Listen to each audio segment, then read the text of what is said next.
Hello అండి. ఇండియాలోకి అయితే ఒక కొత్త స్కామ్ వచ్చింది. ఇంటింటికి వచ్చి ఎల్ఈడి బల్బులు 10 రూపీస్‌కి అయితే ఇస్తున్నారు. 10 రూపాయలకి ఎల్ఈడి బల్బులు అంటే అందరూ కొనేసుకుంటారు.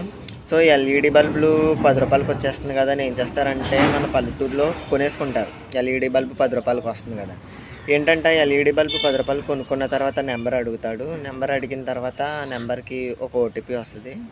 ఓటీపీ వచ్చిన తర్వాత నెంబర్‌కి ఓటీపీ అయితే వస్తది. ఆ ఓటీపీ చెప్పమంటారు. అంతే. ఆ ఓటీపీ చెప్పిన తర్వాత పోయే పోయే బ్యాంక్ అకౌంట్‌లో డబ్బులు పోయే తిరిగి మళ్ళీ రాయే.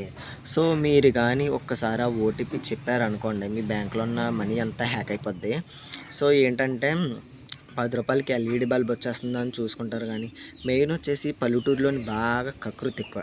10 రూపాయలకి ఎల్ఈడి బల్బులు వచ్చినాయంటే ఖచ్చితంగా తీసేసుకుంటారు. ఎల్ఈడి బల్బులే కాదు గ్లాసులు వచ్చినా ఏమొచ్చినా తీసేసుకుంటారు. సో, 10 రూపాయలకి ఎల్ఈడి బల్బ్ వస్తుందని దానికి కకృతి పడకండి.